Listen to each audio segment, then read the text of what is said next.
welcome you all to this new course what we have introduced in NPTEL, that is nanotechnology in agriculture. So the first question arises, why and what is the philosophy of having a course like this? Of course, it's a pretty popular thing. Currently there is enormous interest in nanoscience and nanotechnology for various applications in our society, starting from medical to energy to agriculture to water purification and several other applications. But the question is it just because there are a lot of applications we are offering a course like that, or there is a philosophy behind this course, or where it all started? So this journey with you all will be a journey of philosophizing the subject, understanding the basic premise, and realizing that unknowingly or maybe knowingly we have been following traditional agricultural practices over the years, which are setting the paradigm for modern nanotechnology research for agricultural application. Just to give you a couple of examples, almost 30 years back, while I was in my first year undergraduate student in agricultural sciences, I used to observe something which all of you must have seen while traveling during the winter months.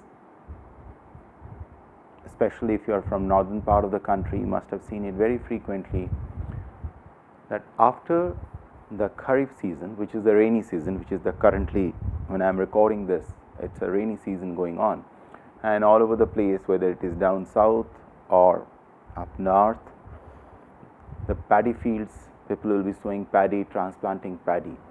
After this season is over, which is another 90 days down the line, August, September, October, once we reach November and December, especially during that time, you will see, or maybe that time, or maybe after the next winter crop, you will see people burn the crop residues.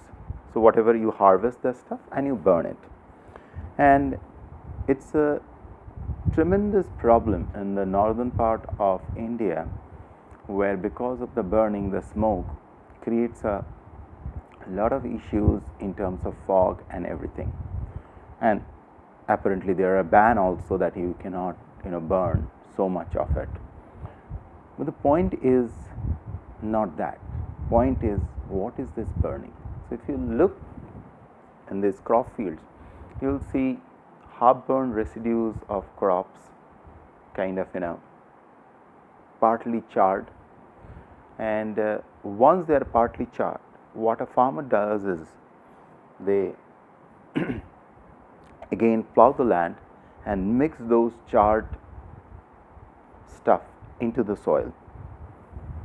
Of course, a farmer will say that traditionally this is how we increase the organic matter of the soil, and this is how we make the soil rich.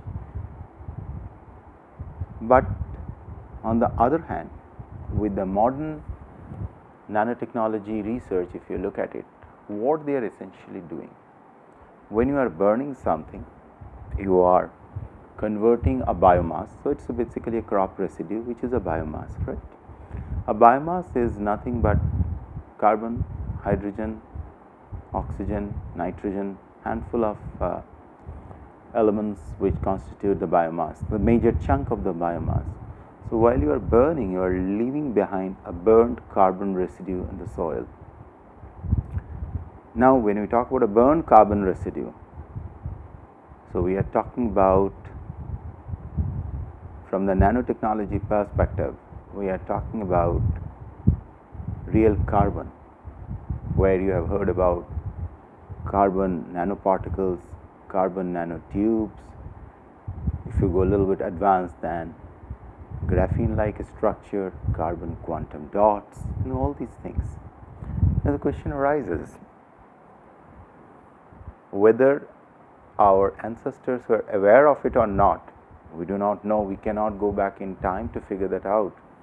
But essentially, what they were doing is they were enriching their soil with carbon particles, which is of course organic matter. But then when you are enriching a soil like with such carbon, what is the benefit? What it does? So in other words, if you think of it, that carbon which is added back to the soil is now at a much more smaller dimension. It is no more a huge biomass kind of stuff, and the availability of such carbon to the plant will be much more higher. Or such carbon along with other things can form compact structures which may be helpful for storing nutrients of the soil, or that may help to purify the water, or that may be able to chelate some of the nutrients which plant will be needing. They may be acting as a slow releasing gel after mixing with the clay of the soil. There are empty number of possibilities which may arise out of it. This is one example. So this is 30 years back.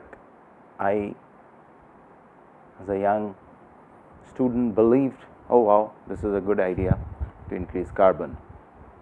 But then today, while I am teaching a course in this area, I kind of look back to my own journey and see, wow, it means somebody thought it out. I don't know who are they. Our ancestors who realize it works. So to say that nanotechnology is a very new branch, yes, indeed, man has rediscovered in its effort of understanding or going down to the level of atoms, molecules, small number of molecules in a cluster, calling nanoparticles, or arranging them in a self-assembly, calling nanotubes, or arranging them in a certain bonding symmetry, calling them graphenes. But our ancestors, maybe knowingly or unknowingly, have been using it. Next example, what I wanted to highlight with you is, you will hear this pretty frequently, that you add organic matter into the soil to a certain amount before you start the cropping season, and that will increase the availability of nutrients, that will increase the microbial activity of the soil. Now when we talk about organic matter adding to the soil, what does that essentially means? Again, going back by my undergraduate training, for us, we really never thought beyond it what it is doing. But in the light of the modern research, it looks like organic matter, which is nothing but carbon, different kind of carbohydrates, different kind of multi-chain polymers, natural polymers, which are mixed together and put into the soil. They are just like a mesh where things get trapped. In other words, when you talk about slow releasing gel, you all have heard this word. There are gels which are slow releasing the drug, or some kind of encapsulated like a capsule. It's almost like these are capsules in the soil which are trapping several things. So they are acting like a mesh network from where slow releasing the different nutrients all over the place. Not only that, such structures can even help to modulate or balance the pH of the soil. So now the question arises, when we talk about nano carriers or nano gels, these are the interesting buzzwords which are slowly populating the literature. Or, as a matter of fact, in the field of agriculture, there is another interesting aspect which is slowly taking the central stage, is precision agriculture. I'll come to that aspect.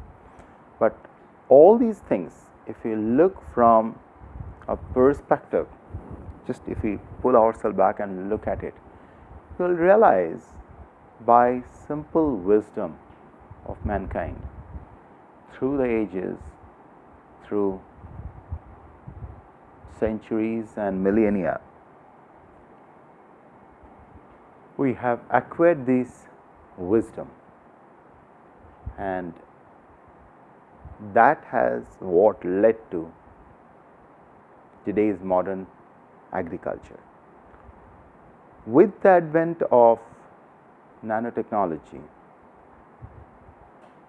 I will say we are realizing or appreciating some of the naturally acquired wisdom of our ancestors. So, I gave you two simple examples. One is of burned carbon, the other one is of organic matter addition into the soil. For me, today, 30 years later, after completion or after starting my undergrad training back in '89, I will say that I'm rediscovering myself, what I have read, and this journey will be with you people this time, rediscovering agriculture in the light of modern research in nanotechnology,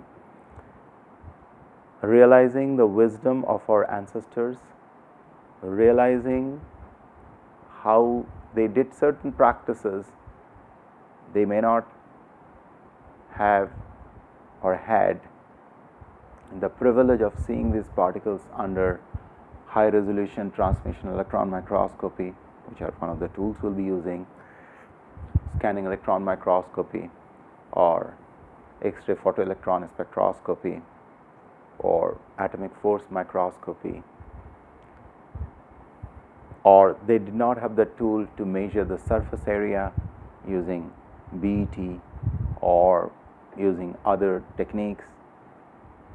They never had the tools to understand or evaluate the porosity of the particles. Yet, by sheer trial and error, through the ages, they fine-tune the techniques. And what we are doing, I just left you a few minutes back with a word called precision agriculture. I'll come to that.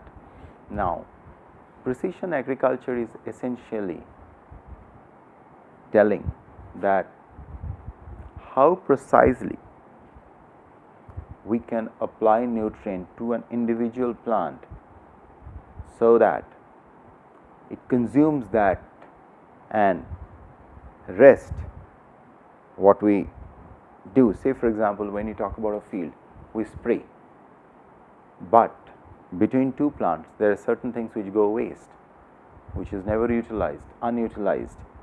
So precision agriculture in a very simplistic sense is you are ensuring an individual plant gets that much what it is needed. In other words, it is almost like personalizing the plants or personalizing the crop. Okay.